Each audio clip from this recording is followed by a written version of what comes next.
Prime Time News Bulletin.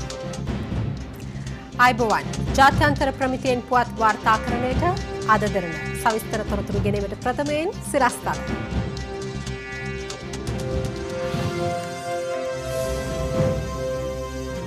කොල්ල කල්ලිය කොටු කර ගැනීමේ පොලිස් මෙහෙයුම. නවනීදන් පිල්ලේ හෙට දිවයිනට.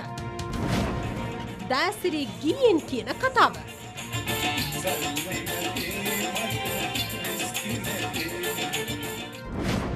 සිරියාවට පහර දීමට ඇමරිකානු යුද නැව් සූදානම්.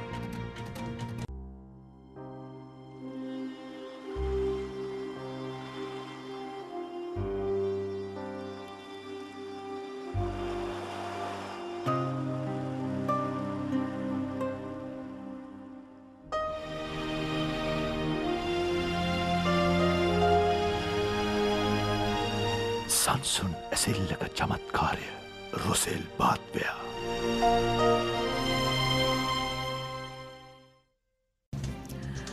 බම්බලපිටිය මිලාගිරිය ප්‍රදේශයේ පිහිටි සන්ඩෙලීඩ පුවත්පතේ සමකතෘ මන්දනා ස්මයිල් අබේවික්‍රම මහත්මියගේ නිවසට අද අලුයම කඩා වැදුණු මැර කණ්ඩායමක් කොටු කර ගැනීමට පොලිසිය සමත් වී තිබෙනවා. මෙම නාඳුනන පිරිස අත්අඩංගුවට ගැනීම සඳහා සිදු කළ මෙහෙයුමේදී එක් පුද්ගලයෙකු පොලිස් වෙඩිපහරින් ජීවිතක්ෂයට පත් වූ බවයි පොලිස් මාධ්‍ය ප්‍රකාශක පොලිස් අධිකාරී බුද්ධික සිරිවර්ධන මහතා පැවසුවේ. මෙවන විට මෙම සිදුවීම සම්බන්ධයෙන් බම්බලපිටිය පොලිසියත් කොළඹ අපරාධ කොට්ටාශයත් පරීක්ෂණ ආරම්භ කර තිබෙනවා. බම්බලපිටිය මිලාගිරිය ප්‍රදේශයේ පිහිටි මෙම නිවසට කොල්ල කල්ලියක් ඇතුළු වී ඇති බවට ලැබුණු ඇමතුමකට අනුව පොලිසිය ඔවුන් අත්අඩංගුවට ගැනීම සඳහා අද අලුයම මෙහෙයුමක් ආරම්භ කළා.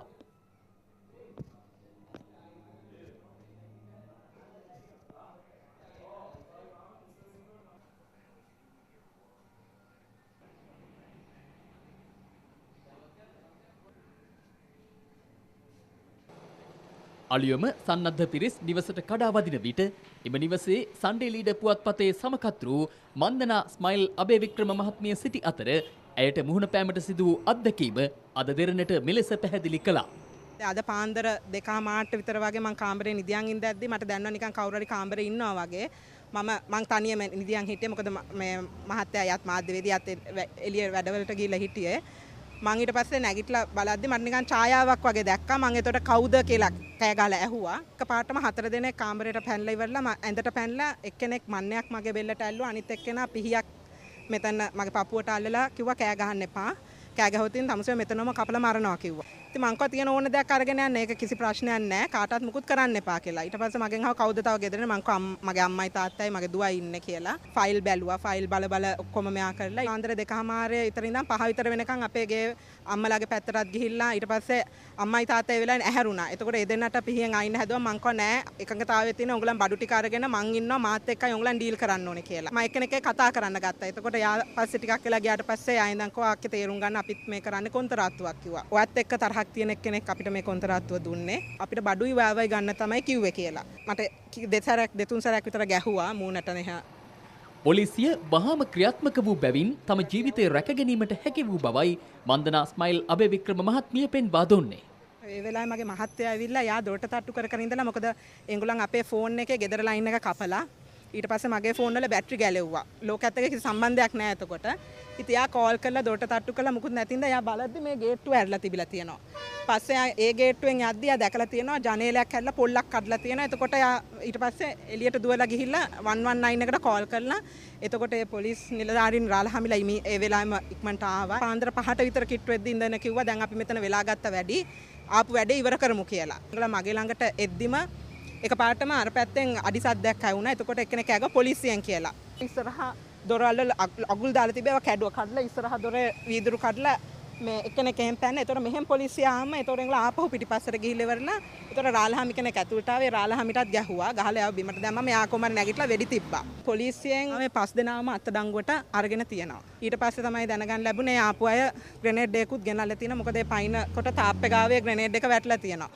පොලිසිය නිවසේ සිටි කොල්ලකරුවන් අත්අඩංගුවට ගැනීමට උත්සාහ දැරීමේදී එක් පොලිස් නිලධාරියෙකු පහර කෑමකට ලක්ව ඇති අතර ඔහු එම අවස්ථාවේ වෙඩි තැබීමක් සිදු කර ඇති බවයි පොලිස් මාධ්‍ය ප්‍රකාශකවරයා සඳහන් කළේ. මේ වෙනකොට පොලිස් නිලධාරීන් 4 දෙනෙකු තුවාල ලබා රුහල්ගත කරලා තියෙනවා. පොලිස් නිලධාරීන්ගේ නිලධාරියාගේ වෙඩි පහරින් එක් කොල්ලකරුවෙකු රෝහල් ගෙන යාමේදී මිය ගොස් තිබෙනවා. ඒ වගේම අනිත් කොල්ලකරුවන් 4 දෙනාත් තුවාල ලබලා තියෙනවා. මේ අයගෙන් එක සැකකරුවෙකුට ශල්‍ය කර්මයක් කළා තියෙනවා. තවත් සැකකරුවෙකුට ශල්‍ය කර්මයක් කිරීමට නියමිතයි. ඒ වගේම පොලිසිය දෙදෙනෙකුට දැනට ශල්‍ය කර්ම කරමින් පවතිනවා. මේ අතර සිද්ධිය සම්බන්ධයෙන් අද දහවල් මහේස්ත්‍රාත් පරීක්ෂණද සිදු කෙරුණා.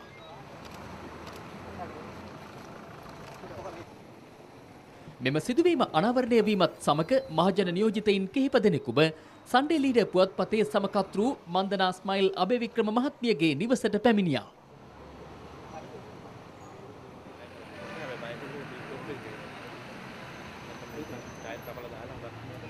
ඉතිහාසයේ පළවෙනි වතාවට තමයි හොරු කණ්ඩායමක් ඇවිල්ලා ගෙදර ෆයිල් අවුස්සපු සිද්ධියක් දැනගත්තේ. මෙතන තියෙන්නේ වෙන මොකක්වත් නෙමෙයි. මාධ්‍ය මර්ධනය කරන්න ගත්ත තවත් උත්සාහයක්. ඒ උත්සාහය අසාර්ථක වෙලා තියෙනවා. අද ඒ උත්සාහය අතේපත්තු වෙලා තියෙනවා. මේ අතර සන්ඩේ ලීඩර් පුවත්පතේ සමකතෘ මන්දනා ස්මයිල් අබේවික්‍රම මහත්මියගේ නිවසට මැරපිරිස් කඩාවැදීම සම්බන්ධයෙන් ශ්‍රී ලංකා ජනමාධ්‍යවේදීන්ගේ වෘත්තීය සමිතියේ ලේකම් ප්‍රියන්ත කරුණාරත්න මහතා අදහස් පළ කළා. මේ සිදුවීමට මුහුණ දීලා තියෙන්නේ අපේ වෘත්තීය සමිතියේ සභාපති මන්දනා ස්මයිල් අබේවික්‍රම. මේ සිදුවීම වෙන්න පෙර ආතුව දැන් සති 2ක 3ක වෙලේ සිටම විවිධ තොරතුරු ආරංචි මාර්ග හරහා මෙයාගේ මාධ්‍ය භාවිතාව සහ වෘත්තීය සමිතියේ ක්‍රියාකාරීත්වය නතර කරන ලෙස විවිධාකාරයෙන් හිතවතුන් මගින් විවිධ නිලධාරීන් ආශ්‍රයෙන් දැනුම් දීම් කරා. මේ ප්‍රහාරයට කලින් දිනේ ලස්සන පූසෙක් මරලා දාලා තිබුණා මේ මිදුල ඉස්සරහ පිට.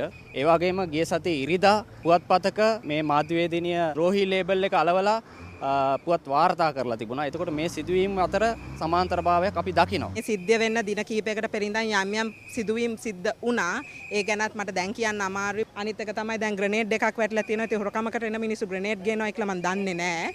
මේක මොකද්ද කියන සිද්ධිය ගැන තාම මමටත් හරියට හිතා ගන්න බෑ. දන්නේ ඉතින් අරගොල්ලන් කියපු එක තමයි මේක කොන්ත්‍රාත්තුවක්. මාත් එක්ක තරහක් තියෙන එක්කනේ දීපු කොන්ත්‍රාත්තුවක් කියන එක විතරයි දැනට දන්නේ. දැන් මෙහෙමයි කොන්ත්‍රාත්තුව මොකද්ද කියලා පැහැදිලි නෑනේ. දැන් පැයක් එකමාරක් රැඳින්නලා තියෙනවා.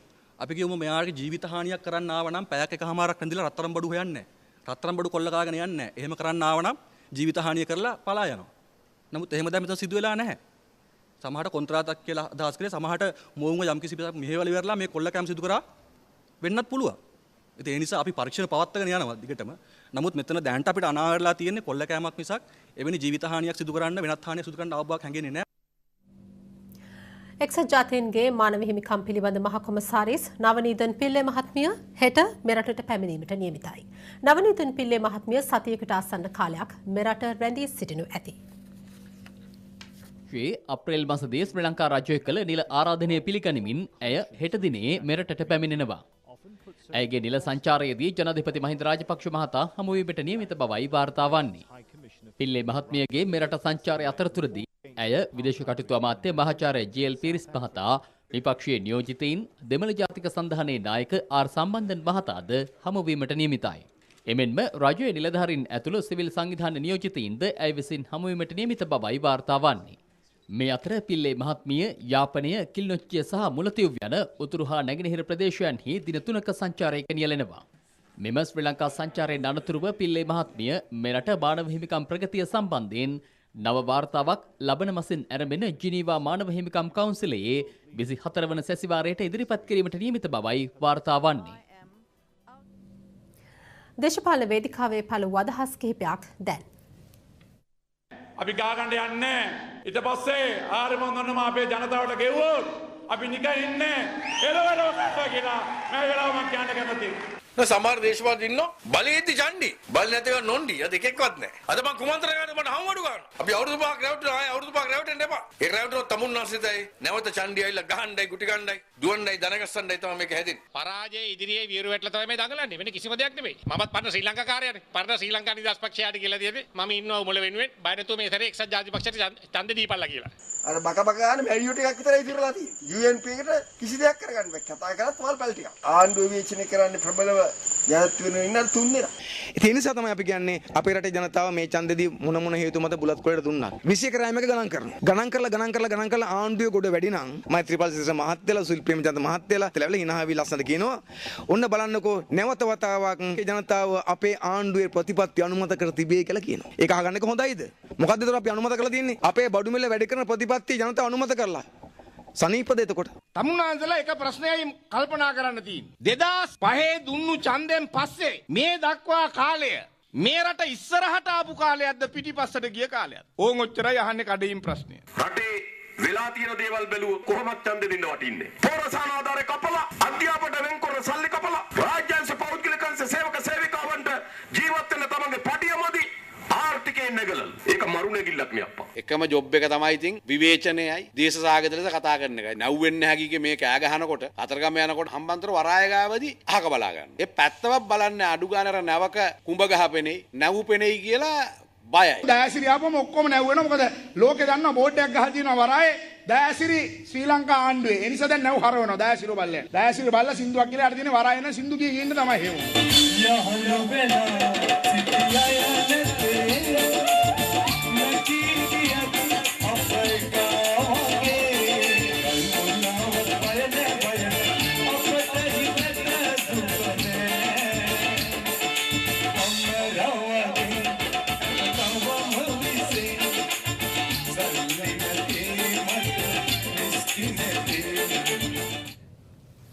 තවත් තොරතුරු මේ විරාමයෙන් අනතුරුව. ටීවී දෙරණින් තවත් විප්ලවීය හඳුන්වා දීම. ශ්‍රී ලංකාවේ මුල්වරට නිර්මාණය කළ Android TV app එක.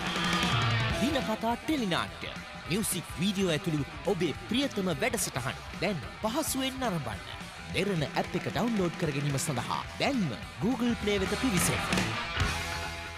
Discover a secret of the most luxurious kind.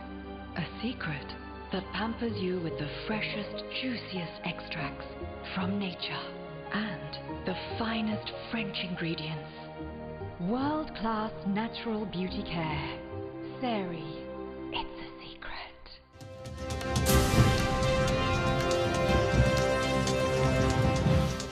ඔබයාලෙත් අද දෙරණ සමගින් ජපානයත් ශ්‍රී ලංකාවත් අතර පවතින 61 වසරක දීර්ඝකාලීන මිත්‍රත්වය දෙරටේම අනාගත අභිවෘද්ධිය සඳහා මනා පිටිවහලක් සපයන බව මෙරටට පැමිණ සිටින ජපාන රජකුමරිය සුගුකෝ තකමුඩෝ පවසනවා.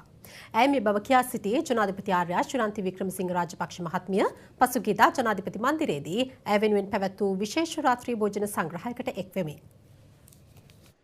මෙම අවස්ථාවට එක්වමින් ඇය අවධාරණය කළේ මෙතෙක් කලක් පවත්වාගෙන පැමිණි සුහදශීලී මිතුදමේ ප්‍රගතිය දෙස හැරී බලන විට වඩාත් නම්‍යශීලී හා සුබවාදී ප්‍රවේශයන් හේතුවෙන් ජපානය මෙන්ම ශ්‍රී ලංකාවද මහත් ප්‍රගතියක් අත්පත් කරගන්නට සමත්ව ඇති බවයි. එසේම ශ්‍රී ලංකාව ආසියාවේ ආශ්චර්යයක් වෙමින් ආර්ථික, සමාජීය හා සංස්කෘතික වශයෙන් නව ප්‍රබෝධයක් අත්කරගනු දැකීම තම අපේක්ෂාව බව සුගුකෝ තකමුඩෝ ජපාන කුමරිය වැඩිදුරටත් සඳහන් කළා. මෙහිදී ශ්‍රී ලංකයේ අභිමානය විදහා දැක්වෙන අයුරින් නාවික හමුදා සංස්කෘතික කණ්ඩායම විසින් සංස්කෘතික ප්‍රසංගයක්ද පැවැත්වුවා.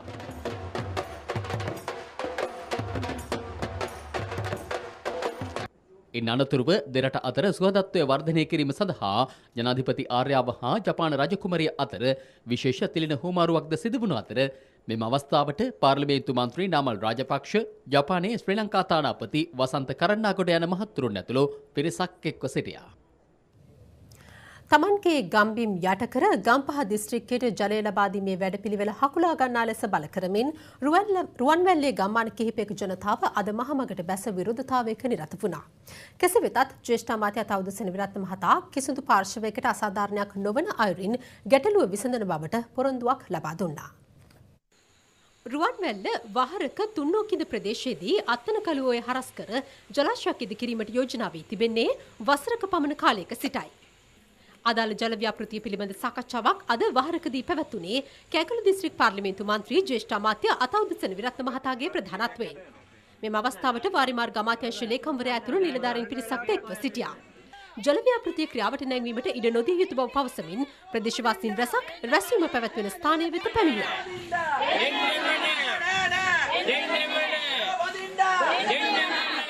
මොකද වෙන්නේ? සයිමා මාමට දනියෙල් මාමට ඒ වගේම කරෝලින් මාමා වගා කරපුවා කේල් ගහ කිටවන්න අපිට ඒව හම්බ වෙනවද? එහෙම හම්බ වෙන්නේ නැහැ සර්. බොරු කරන්න එපා අපිට. මෙන්න වල්ගම්පද බස් එක ජනතාව පවසන්නේ මේ ආකාරයෙන් ජල ව්‍යාපෘතිය ක්‍රියාත්මක කළහොත් වහරක හිග්ගාහෙන තුන්නේකිද කිරණාගල යන ආදී ගම්මාන රැසක ජනතාවට උන්හිටි තැන් අහිමි වන බැවින් මේ වහාම නැවැත්විය යුතු බවයි. මේ වැව බඳින්න පටන් ගන්න එපා. පටන් ගන්න ඉස්සෙල්ලා මේ මිනිසුන්ට ගෙවල් හදලා දීලා මිනිසුන්ට ඉඩම් දීලා ඉවර වෙලා තමයි ධර්මගුණ මන්ත්‍රයාට එයාගේ පටන් ගන්න කියන්නේ. මෙහෙ යන්න පටන් ගන්න එපා. වැව බඳින්නේ පස්සේ මේ පදනකොට දෙනවා කියන එක නම් බොරු. මේ අයගේ දීමන ආරෙම ඔක්කොම කරලා තමයි වැව පටන් ගන්න. 15000ක් විතර ජලාශයක් සකස් කරන්න තමයි යෝජනා කරලා තිබුණේ. හැබැයි එහෙම යෝජනා කරාට පස්සේ ඒ වාරිමාර්ග අමාත්‍යාංශයත් රජයත් ඒ අපි කීපදෙනාම කතා කරලා බැලුවා කොච්චර යට වෙනවද කියලා. ජලාශයක් සකස් කිරීමේදී ජනතාවට වෙන හානිය අවම කිරීමට කටයුතු කිරීමක් කරන්න ඕනේ. අපිට ප්ලෑන් පෙන්නන්න එපා. අපි ප්ලෑන් බලන්නේ නැහැ. අංජි සේබලාපිටිය අතල් රේරත්න ඒ වගේම පරාක්‍රම ඇමතුමා ඒ වගේම මහ ඇමතුමා ඔබතුමාලාට අපි ඉල්ලීමක් කරනවා කරුණා කරලා මේකට එකග වෙන්න අපි අපේ පැත්තට එකග වෙන්න මේක මේ වැව බඳින්න බැඳිලා නවත්තන්න ගම්පහට ගෙනියන්න මේක ගම්පහ ජනතාවගේ වතුර අපවිත්‍ර කළේ අපි නෙමෙයි එතුමාමලමයි මේක අපවිත්‍ර කළේ අපේ වතුර මේකට පලි නෑ. දැන් අද දෙරණ සිව් දෙස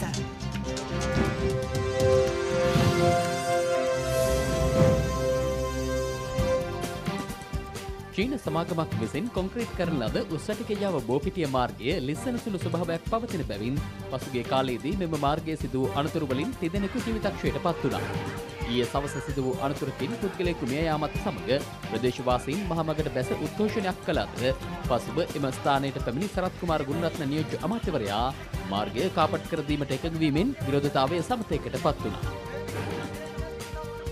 හඳුමුල්ල වැඇලිය හුණාගල ගල්ගුහාවේ සිදු කළ පුරාවිද්‍යා කැණීම්වලදී වසර 5000කට පෙර ගැබිනි බව්වරුන්ට යාතුකර්ම සිදු කළ ස්ථානයක් මහාචාර්ය රාජ් සෝමදේව මහතාගේ මූලිකත්වයෙන් සොයාගෙන තිබෙනවා.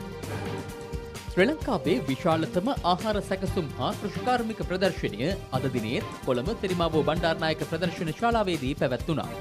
මේ ප්‍රදර්ශනයේ පාත්තුඩ ලබන්නේ කර්මාන්ත හා වාණිජ කටයුතු අමාත්‍යාංශය හා එක්ව ශ්‍රී ලංකා ආහාර සකස් කරන්නන්ගේ සංගමය සහ ශ්‍රී ලංකා ප්‍රදර්ශන මධ්‍යස්ථානය එක්වයි. මඩකලපුව අම්පාර ත්‍රිකුණාමල යන ප්‍රදේශවල ගොවින්ගේ සහභාගීත්වයෙන් කොම්පෝස්ට් පොහොර යොදා ගොවිතැන් කිරීම දැනුවත් කිරීමේ වැඩසටහනක් කන්තලේ ගම්තලාව විහාරස්ථානයේදී සහ අසල වෙල්යායේදී පැවැත්වුණා. නැගෙනහිර පළාත් යුද හමුදා ආඥාපතිවරයාගේ උපදෙස් පරිදි කන්තලේ 222 වන බලසේනාවේ නිලධාරීන් සහ නැගෙනහිර පළාත් කෘෂිකර්ම නිලධාරීන්ගේ සහභාගීත්වයෙන් මෙය සංවිධානය කර තිබුණා. අද උදැසන 8ට පමණ හබරන අනුරාධපුර ප්‍රධාන මාර්ගයේ ආසන්නයේ හබරන තුම්බිකුළම රක්ෂිතයේ ගින්නක් හටගෙන තිබෙනවා. මෙම ගින්න හේතුවෙන් රක්ෂිතයට අයත් අක්කර 20කට වැඩි භූමි ප්‍රමාණයක් විනාශ වුණා.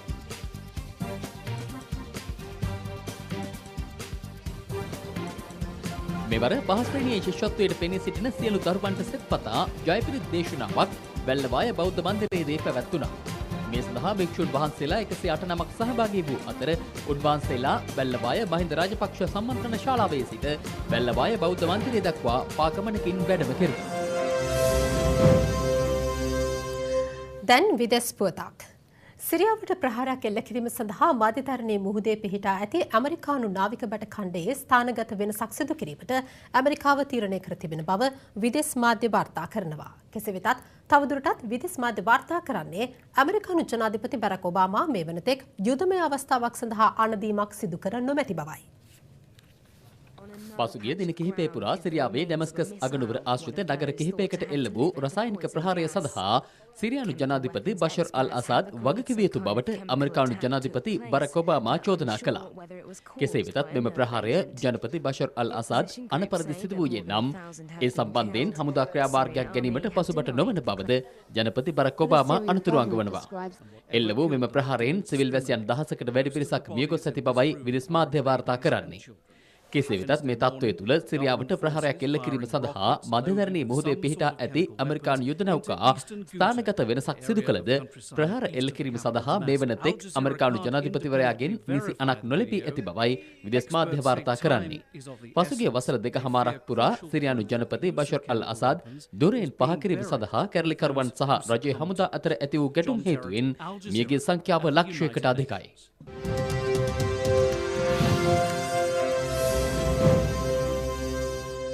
ඔබ යාලීත් අද දෙරණ සමගින් කැරිබියන් ප්‍රීමියර් ලීග් ක්‍රිකට් තරඟාවලියේ අවසන් මහා තරඟය සඳහා සුදුසුකම් ලබා ගන්නට ගායනා කණ්ඩායම සහ ජමයිකා කණ්ඩායම සමත් වුණා. එම කණ්ඩායම් දෙකෙහි ජයග්‍රහණය සඳහා ශ්‍රී ලාංකික ක්‍රීඩකයින් සුවිශේෂී දක්ෂතා දැක්වීම කැපී පෙනුණා. තරඟාවලියේ පළමු අවසන් පූර්ව තරගය පැවතියේ ගයානා කණ්ඩායම සහ ට්‍රිනිඩාඩ් කණ්ඩායම අතරයි.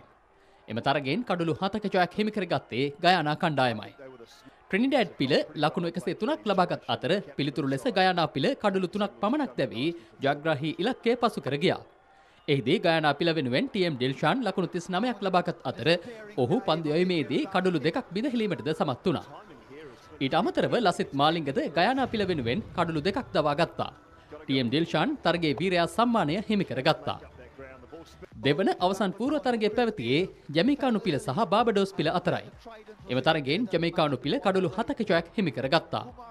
ජයග්‍රහණය සඳහා ලකුණු 149ක ඉලක්කයක් හඹා ගිය ජමයිකානු පිළ කඩලු 3ක් පමණක් දැවී එම ඉලක්කය පසු කර ගියා.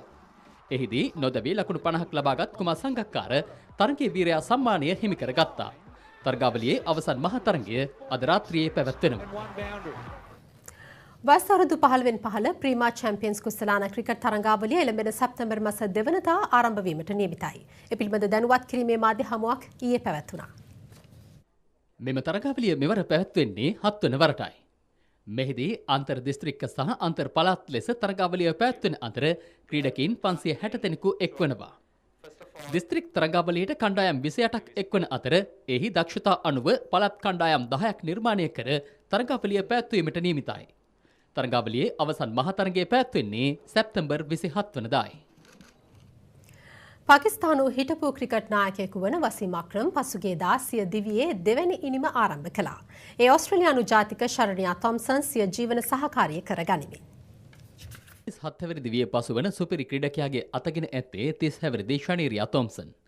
මීට දෙවසරකට පෙරදී ක්‍රිකට් තරගයක් අතරතුර මුණගැසී ඇති ඔවුන් දෙදෙනාගේ විවාහය ලාහෝර් නුවරදී චාම් අන්දමින් පවත්වා ඇති බව විදේශ මාධ්‍ය වාර්තා කරනවා. පසුගියදා පැවති රාමසාන් උත්සවයට සහභාගී වීම සඳහා ශනීරියා පාකිස්තානයේ වෙත පැමිණ ඇති අතර ඇය ඉස්ලාම් ආගම වැළඳගෙන ඇති බවයි වාර්තා වන්නේ.